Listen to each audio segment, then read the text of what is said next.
On a chilly evening, the streets of a small, predominantly white town were eerily quiet. The sun had dipped below the horizon, casting long shadows on the pavements. Inside a modest house, a 16-year-old boy named Jamal was helping his father, Marcus, clean up after dinner. Jamal was a bright, ambitious young man, loved by his community and well known for his talent in basketball. His father, a hard-working man, had raised Jamal on his own after losing his wife several years ago. That night, however, their peaceful life was about to be shattered. Across town, Officer Dean Matthews, a veteran of the local police force, was on patrol. Officer Matthews had a reputation. He was known for his harsh treatment of black residents. But most people turned a blind eye. No one dared to speak out. Matthews's sense of authority and power fed into his prejudiced views, and he often acted on them without fear of consequence. Earlier that day, a call had come into the station about a convenience store robbery. The description of the suspect was vague: a tall, black teenager wearing a hoodie. No one had seen the suspect's face clearly, but that didn't stop Officer Matthews from jumping to conclusions. As Jamal and his father were winding down for the evening, there was a sudden knock on the door. Startled, Marcus opened it to find Officer Matthews standing there, his hand resting on his holster. "Evening," Matthews said, his voice cold. "We had a report of a robbery earlier. I need to ask your boy a few questions." Marcus, confused and concerned, furrowed his brow. "Robbery? My son hasn't left the house all day." Matthews ignored Marcus's words and fixed his gaze on Jamal, who stood frozen in the doorway. "Come on, kid. Let's go. You match the description." Jamal's heart raced. He had always been taught to be respectful toward the police. But something in Officer Matthews's eyes made him uneasy. He knew he hadn't done anything wrong, but he could feel the situation spiraling out of control. "I didn't do anything," Jamal said softly, stepping back behind his father. Marcus stepped forward, his voice steady but firm. "Officer, there's no need for this. My son's been here with me all day. He's not involved in any crime." Matthew's hand moved to his radio. "I'm not asking, sir. He's coming with me." The situation escalated quickly. Without warning, Matthews grabbed Jamal by the arm and yanked him toward the door. Jamal cried out, and Marcus immediately stepped in, trying to protect his son. "Let him go!" Marcus shouted. But Matthews had already shoved Jamal against the wall, pulling out a pair of handcuffs. The look on Jamal's face was one of terror. He had never been in trouble with the law, never even had a bad encounter with anyone in authority. And now, here he was, being arrested for a crime he hadn't committed. "Stop resisting," Matthews barked, though Jamal wasn't resisting at all. The officer's words seemed more like a rehearsed justification for what was about to happen than an actual description of the boy's behavior. Marcus tried to intervene, but Matthews pushed him back, sending him stumbling. The fear and anger in Marcus's eyes were palpable, but there was nothing he could do. The power imbalance was too great. He could only watch as his son was handcuffed and dragged outside. Neighbors had begun to gather, some filming the incident on their phones, while others looked on in silence. The tension in the air was thick. Everyone knew that this was wrong, but no one dared to confront the officer directly. As Jamal was forced into the back of the police car, he looked out the window at his father, who stood helplessly on the sidewalk, tears streaming down his face. The boy's innocence was clear to anyone who cared to look. But Officer Matthews was blinded by his own prejudice. The ride to the station was long and silent. Jamal sat in the back, his mind racing. He had always heard stories about police brutality and racial profiling, but he never thought it would happen to him. The fear in his chest tightened with each passing minute. Back at the house, Marcus was left standing alone, his heart shattered. He knew his son was innocent, and he knew this was an abuse of power. But what could he do? His mind raced with thoughts of the past, of the struggles he had faced as a black man in America, and now his son was caught in the same vicious cycle. Hours later, after a lengthy interrogation in which it became clear that Jamal had nothing to do with the robbery, the boy was finally released. But the damage had been done. The experience had left a deep scar on both Jamal and his father. As they walked out of the station together, the weight of the injustice they had faced settled over them like a dark cloud. This was not just about one bad cop.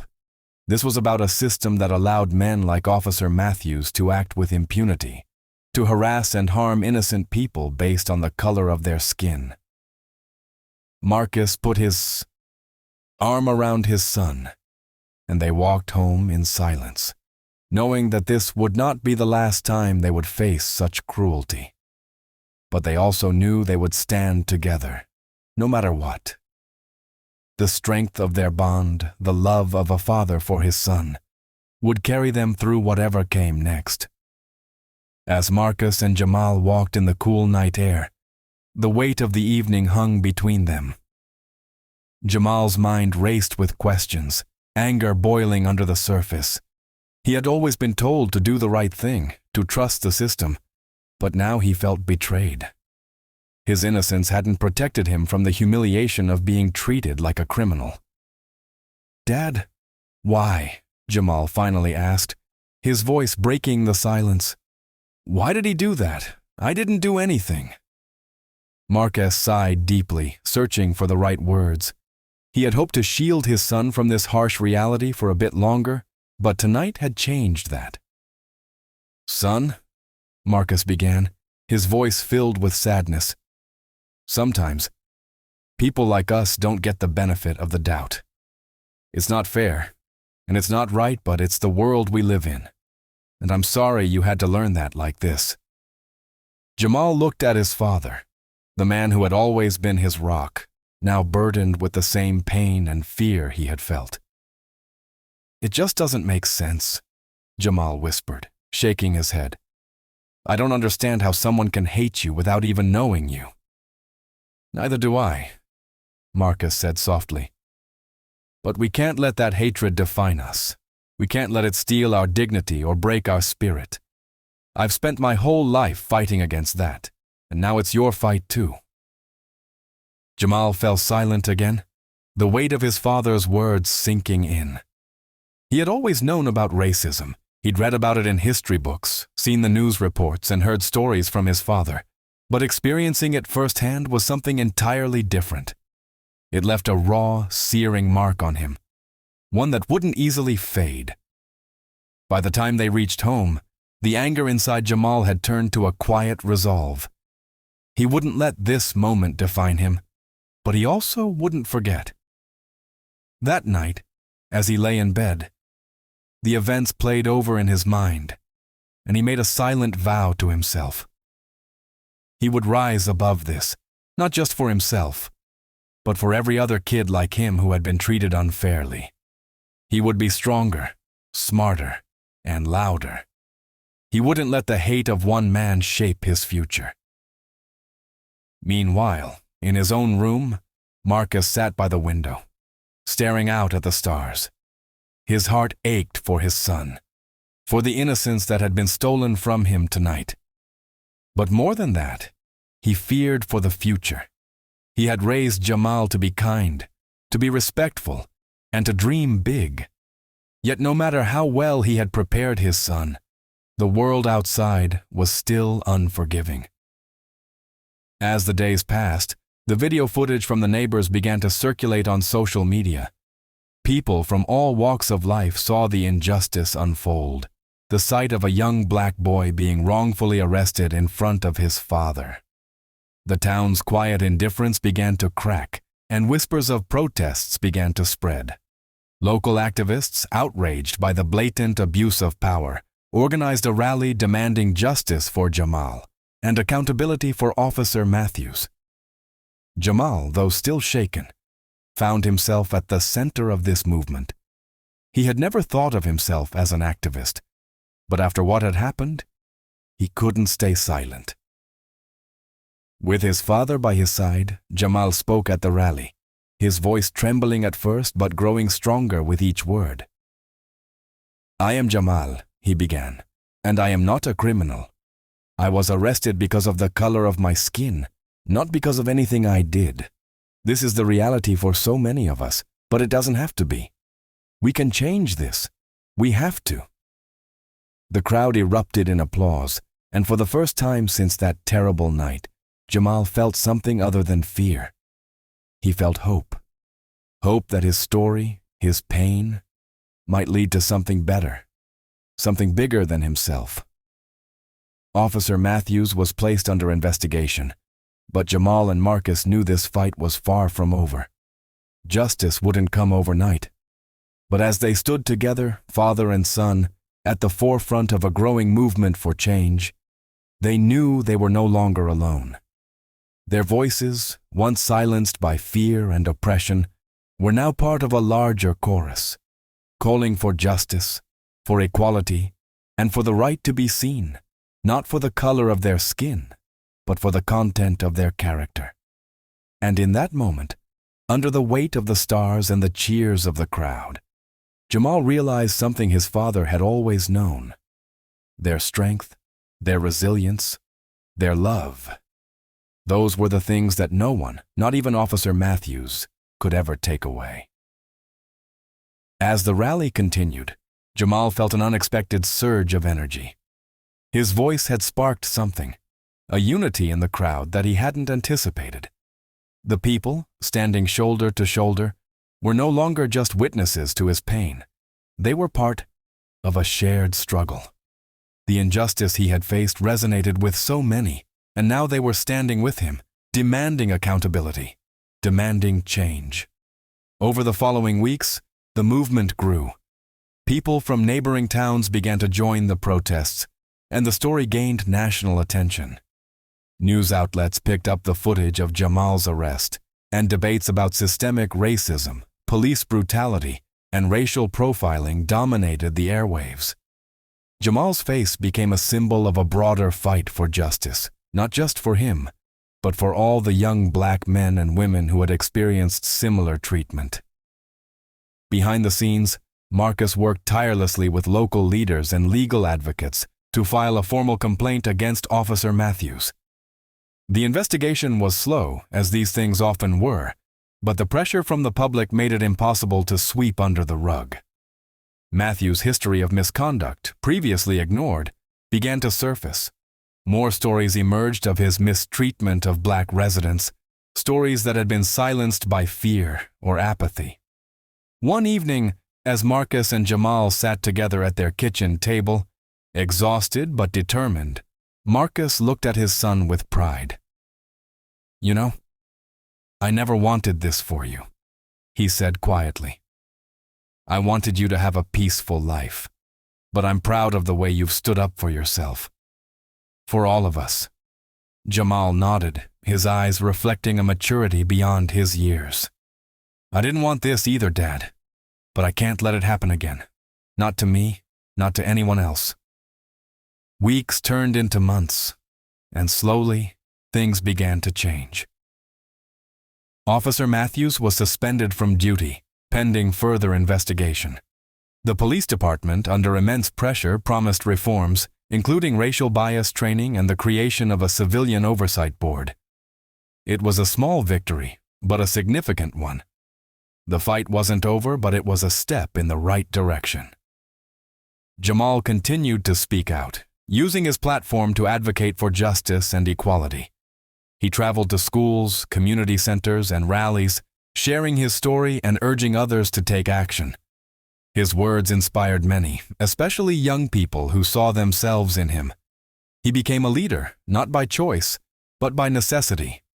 And through it all, Marcus was there, his unwavering support, his quiet strength, reminding Jamal that he wasn't alone.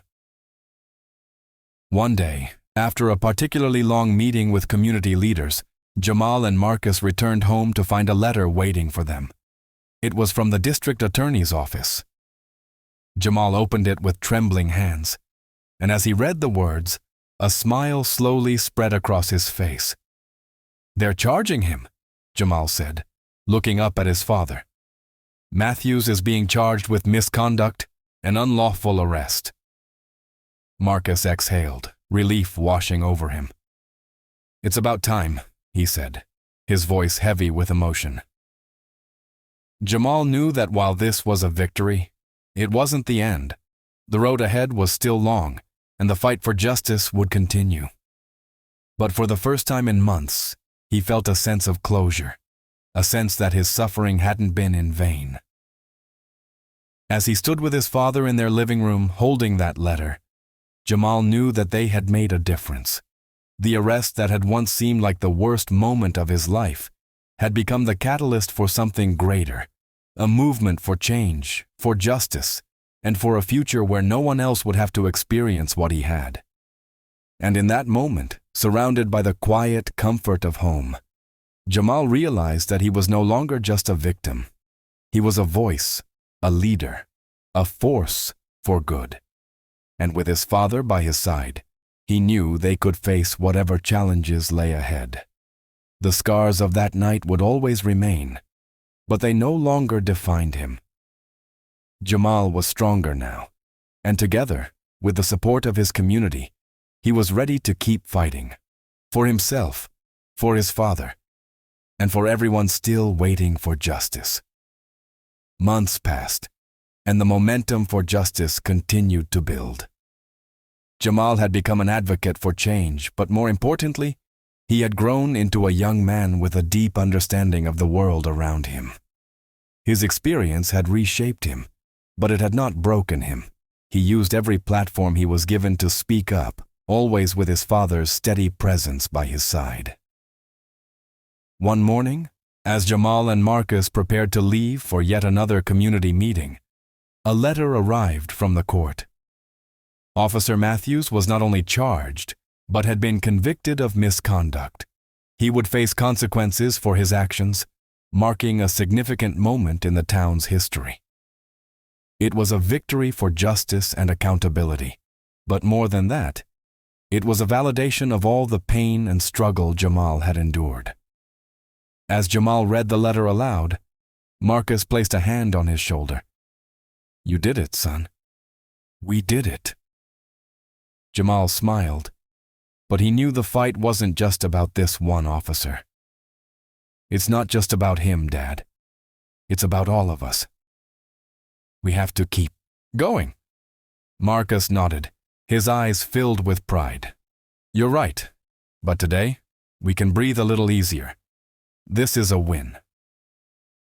That evening, the two sat on their porch, watching the sunset.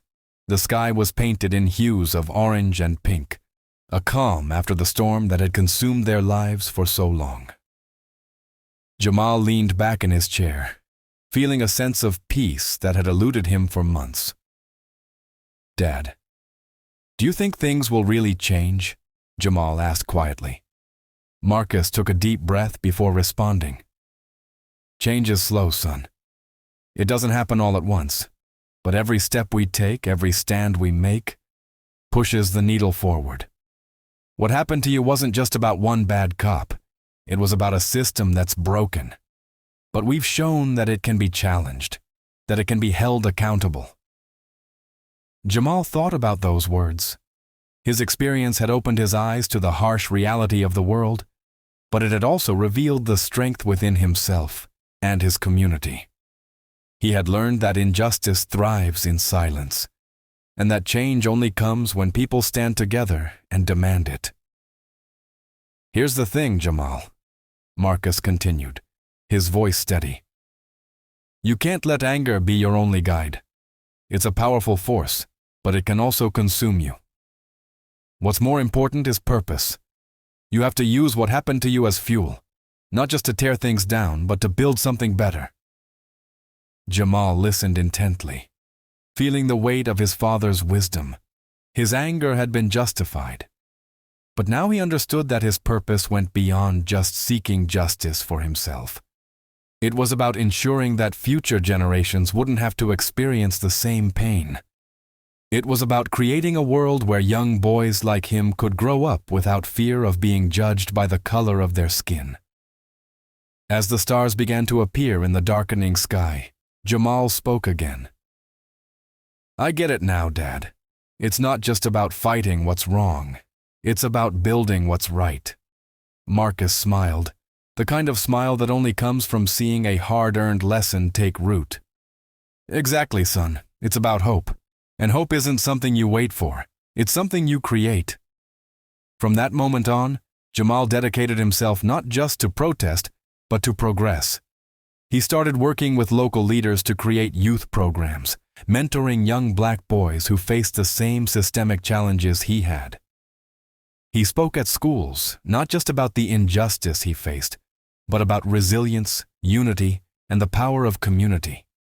He knew that true change would come from investing in the next generation, teaching them to stand tall, to demand respect, and to build a future where fairness was the rule, not the exception.